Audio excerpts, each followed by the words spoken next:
Just gonna wait for some people to show up.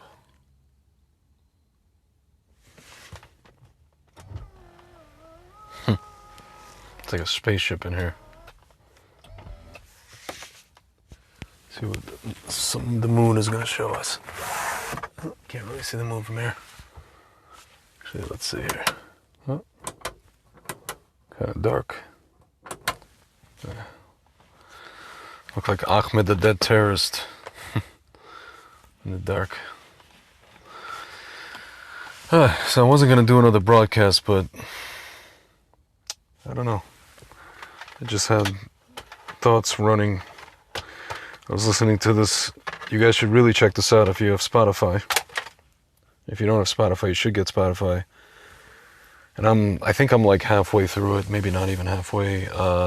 Joe Rogan, the latest Joe Rogan podcast with this guy, Alex Berenson. Alex Berenson is what you would call originally part of the elite class of people. He went to Harvard, Jewish guy from Bergen County. Actually, he's from Inglewood, right down the road. And he basically realized what was up, and he was basically canceled by Twitter for posting irrefutable facts and figures, and for spreading what they call misinformation, what the Soviet Union would call misinformation.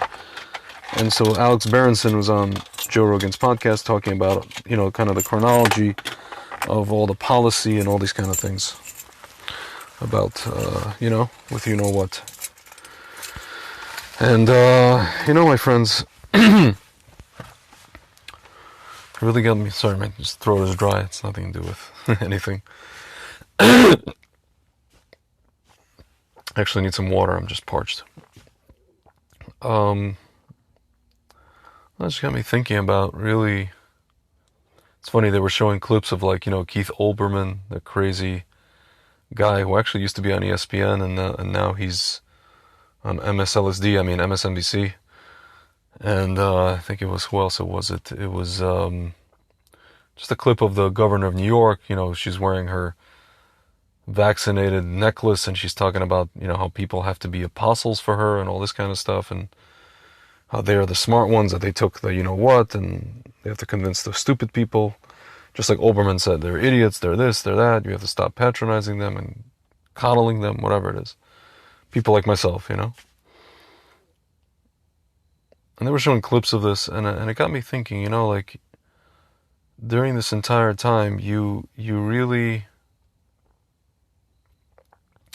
it's funny, I was talking to a friend of mine. We were talking about how basically all the lockdowns began right after Purim 2020, last year. And I was saying how, the masks came off, or the masks came on, and then the real masks came on, and then the masks came off. The physical masks came on, and the figurative masks came off, my friends. And it happened right after Purim, guys. It happened right after Purim, where everybody wears a mask, and it's one of those things where it's like Hashem is masking himself, really, but he's hiding his face. But my friends, I'm telling you, everybody's masks came off. The masks came on physically, but figuratively, all the masks came off. And there have been people throughout this entire time, the past, year and a half now we're going on, year and 7 months, where you really see who's who. You really see who's has empathy. And listen, there are some people who took the stuff and they still have empathy.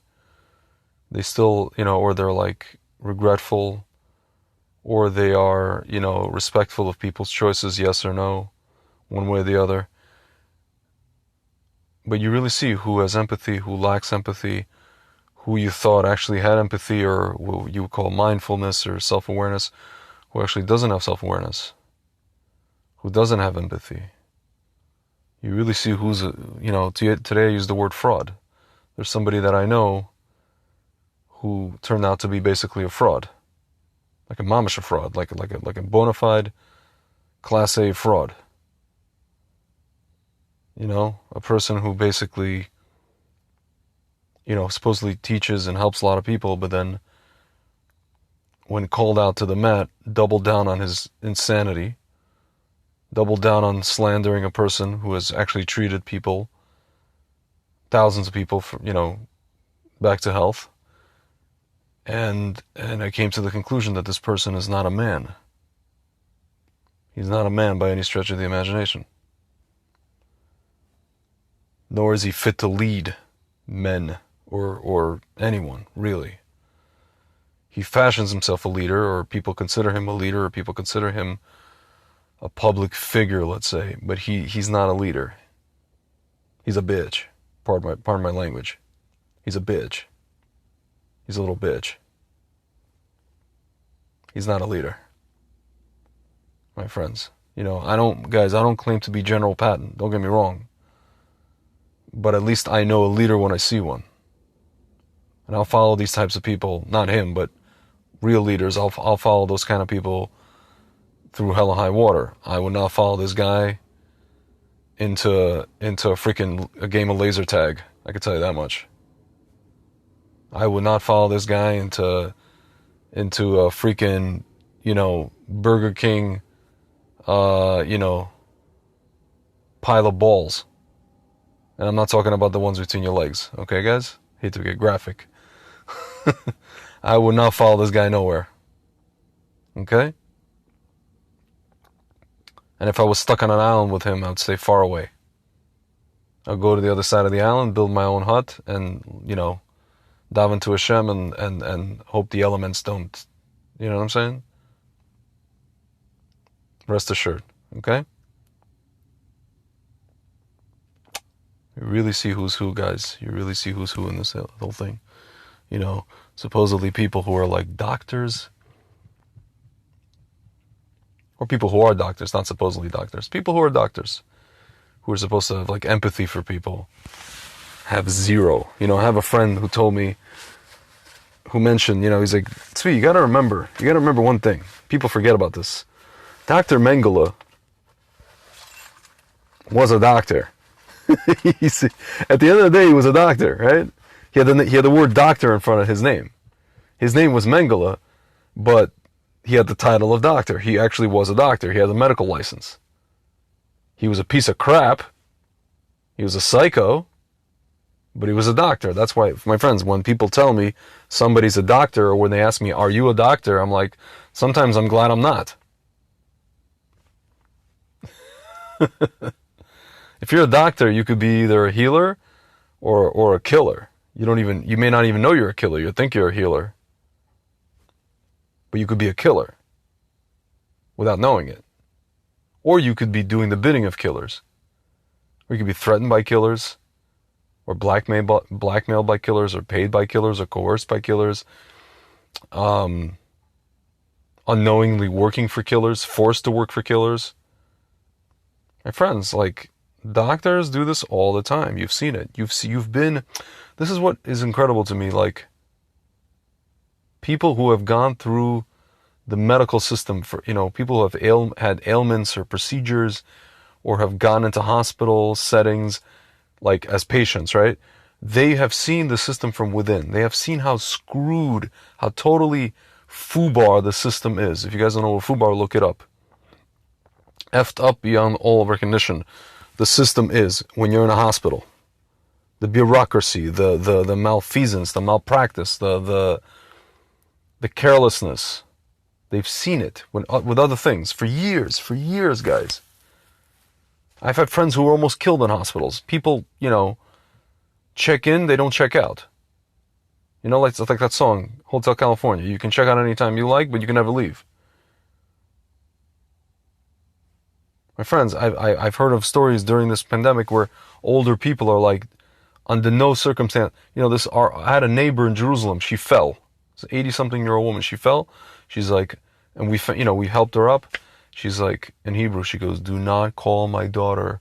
Do not call my granddaughter. They're going to send me to the Shaare Zedek hospital, and I'm never going to check out of there. They know, my friends, these people know. They know what happens to people. Once they're older, they go into hospital. Dunzo.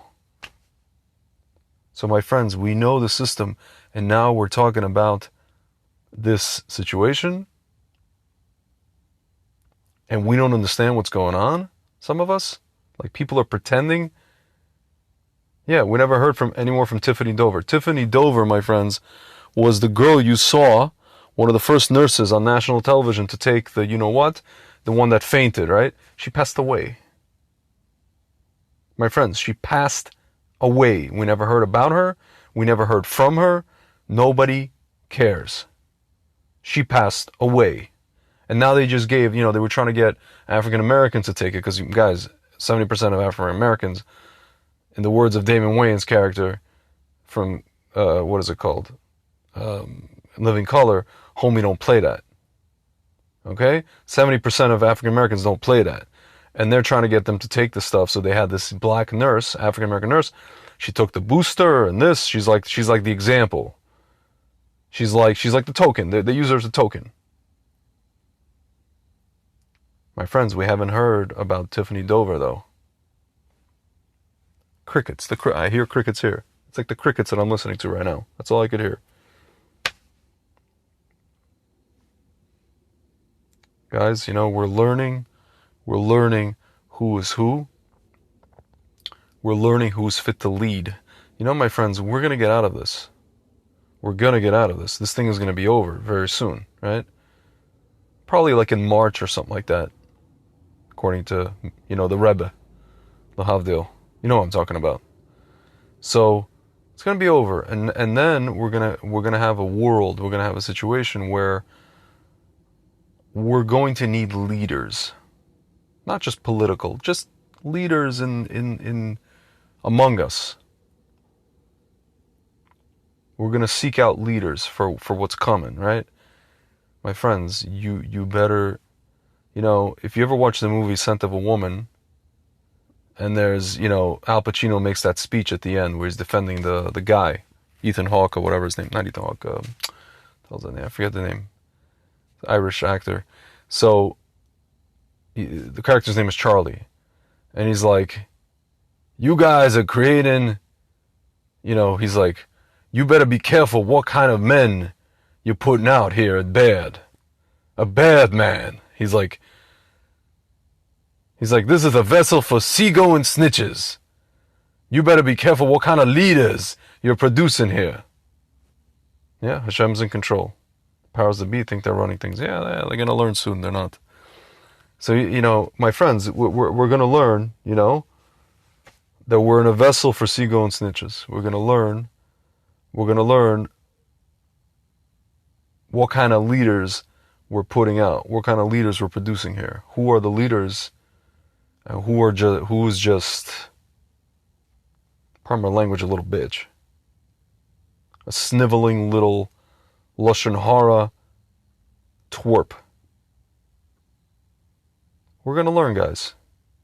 Or just, or like a sheep, or a follower, or a compliant little goody whatever who would sell his neighbor. My friends, it's one thing to be compliant just for yourself.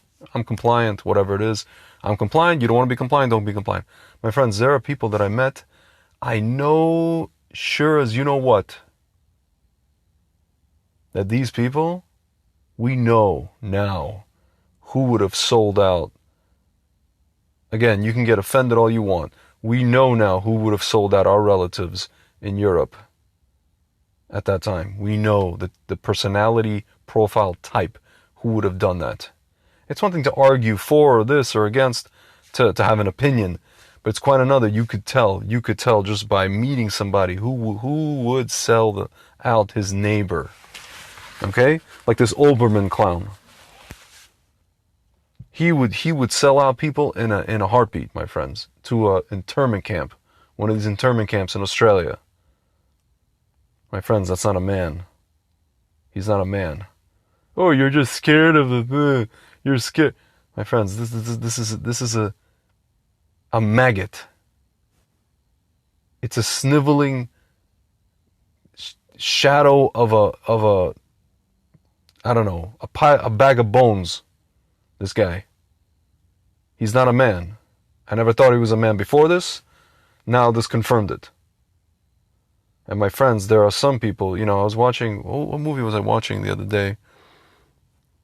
Oh, I was watching, the Netflix special about there's a hockey team. The father and son, they had a hockey team, this mafia guy. And he said, he went to prison, and when he was in court, and he said, through this experience, there were people, that I was sure would stand up for me. And it turns out that they were the ones who didn't stand up for me. They didn't betray him, they just didn't stand up for him. And then there were people who I never thought would stand up for me, would never think that they would stand up for me. They were the ones that stood up for me in the situation. Whatever it was. He had some issue, legal stuff. My friends, there are people in this past year and a half who I thought who were like stand-up people at the very least. Some people I just thought that they were free thinkers, and it turns out they're not such free thinkers. Whatever it is, that they're scared, whatever it is, fine. Okay, whatever. It's human nature. I get it. It's like you watch those shows, and people on the island, people that drop like flies. Not everybody could, keep it together. But then there are people who are just like, I never thought that they would be the way that they are. They would turn out to be the way that they are. I really never thought that. It's one of those things I was telling my friends today, where it's shocking, but it's not really shocking, because then it's one of those things where, like, when you find out this is how they are, then it's kind of like, you guys ever seen the movie Devil's Advocate, where at the end Kevin Spacey's character, like Chaz Palminteri, the cop, he realizes all these things about it's the character Verbal Kint, to where it's only at the end he puts everything together and he realizes, oh, okay, I'm not shocked now. But, he still has to go catch him now, right? But, like, he's not shocked. At the time, in the beginning, he was like, oh my God. And then later, he's like, oh, now it all makes sense. It's kind of like that. At first, I'm like, oh man, it's like, it's disappointing, right? I have this kind of like moment where it's like, say it ain't so, And then I realize these people are like, you know what? I think about like their patterns of behavior from before, and I'm like, yeah, it kind of makes sense. Kind of makes sense that this guy's a fraud and a bitch. Kind of makes sense now. I get it. I think about all, the stuff from before, interactions, kind of like, it was like borderline, but like, and then you realize like, no, it's not so borderline. This is bound to happen with this guy, with these people. And then there's some people where it's like, wow, that's really, in the words of Larry David, pretty good. Pretty good. You know what I'm saying? But, yeah, guys, I'm saying all of this, you guys are probably thinking like, why does this matter? My friends, it matters because, again, this is my main concern here, and I mentioned this before many times. My main concern is that most of the top brass and all these companies and all of these officials and all of these governing bodies, CDC, FDA, WHO, Pfizer, Moderna, all these companies, they are Jews at the helm, my friends. And if stuff goes wrong, horribly wrong, and if stuff is, if information comes out which basically shows that a lot of people needlessly died because of the malfeasance of officials and CEOs, these Jewish CEOs, my friends, we're going to need a lot of people who are going to be leaders, who are going to maneuver us out of this pickle that we're going to be in. The Jewish people here in America and in the Western world, and also in Israel. Don't forget about Israel, okay? We're going to need leaders, my friends, because it's not going to be pretty. I don't see this ending well. I don't see this ending well, my friends. Rabbi Mizrahi disappointed me a little. Listen, Rabbi Mizrahi, He has his opinions. It's okay. Whatever it is, it's fine. A lot of people, what I realize, a lot of people in Israel, he's Israeli, I mean, he's here in America, but a lot of Israelis are just not well informed on this matter. They are told what they're told. A lot of Israelis, you have to understand something, very good people in Israel, they have a mentality of, they live through wars, they live through emergencies, terror attacks. So when the government says something, you just do it. You mindlessly go and you do it. Because you live through so many emergencies, the government's telling you, we're in an emergency, we have to hunker down, we have to buckle down. If we got to take 1 shot, 2 shots, 3 shots, 4 shots, we got to go. We got to do it, This one Haredi kid told me, the government hates me, but the government says and I do. Because it must be that the government knows something that you don't know, and the government knows better than you, and it's like nanny state. My friends, this is the mentality of Israelis. Really good, also just good people, just misguided, just unfortunately misguided. Different mentality, no understanding of personal freedom. Everything's communal. In an emergency, for sure, it's communal. Not everything, but like an emergency, for sure, it's communal, my friends. So it's unfortunate. So a lot of Israelis, even here, the ones that left Israel, still have that mentality. They were in the army, they went through emergencies, they went through terror attacks, they went through this, 73, 82, 67. There's not a lot of nuance going on, my friends. There's not a lot of nuance, unfortunately. So can't fault them for that. It is what it is. It's a cultural thing, but yeah, my friends. But at the end of the day, we're learning who is who, and we're learning who among us can lead, and lead us through what's coming, which is not necessarily medical. I hope not. It's going to be social. It's going to be sociological. It's going to be, my friends, it's not going to be fun. It's not going to be fun. It's going to be, once again, the Jewish people are going to be the focal point of this. And when they come for us, my friends, it won't be something unfounded. It will be something that will be very, very, I don't want to use the word valid. It'll be something to where they can say, yeah, it is your fault. Obviously, it's not all the Jewish people's fault, but the people at the helm happen to be Jews, happen to have what I call, Jews in name only, but they're Jews at the end of the day. Did you get it? How do you fly to New York? First of all, I didn't, and all you had to do was get a negative PCR test to get on a plane. I was not, if I had not gotten a negative test, I would not have been allowed on a plane. So, yeah, my friends, we're going to have to know. It's good that we're going through this and we're seeing who's who, because we're going to see and we're going to know who we can rely on. We can rely only on Hashem, really, but who's going to be at the forefront of the real leaders, as opposed to the sniveling, pardon my language, little bitches sitting in the background doing absolutely hell of nothing. Yeah, Brian Walsingham. So many people are in the dark. Yeah, my friend. Yeah, listen, they are in the dark. Or, speaking of Scent of a Woman, I'm in the dark here, Charlie. Be careful what kind of men you're producing here at Baird. The vessel for seagoing snitches. That's right, my friends. What did he say? And one thing I know about Charlie, his integrity is intact. Something like that. His soul is intact.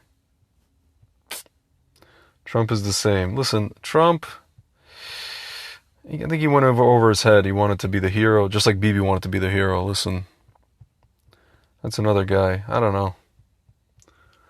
My friends, I was telling a friend of mine today that ultimately, these so-called leaders in Israel, I think Hashem hardened their heart, like he hardened Pharaoh's heart.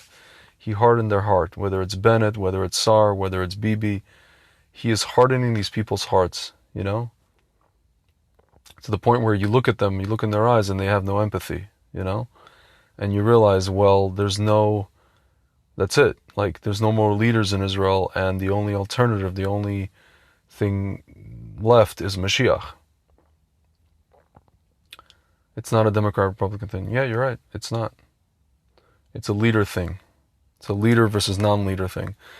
And the only option is Mashiach, my friends. That's really the only option. You know, we're coming up on a thing in Israel where, they're probably not going to have a budget at what is it, the beginning of November. Might go to a fifth election. And yeah, my friends, it's really, that's what it's going to come down to. Who is who? The outcome will be very interesting, to say the least. This is Denise Gotautis.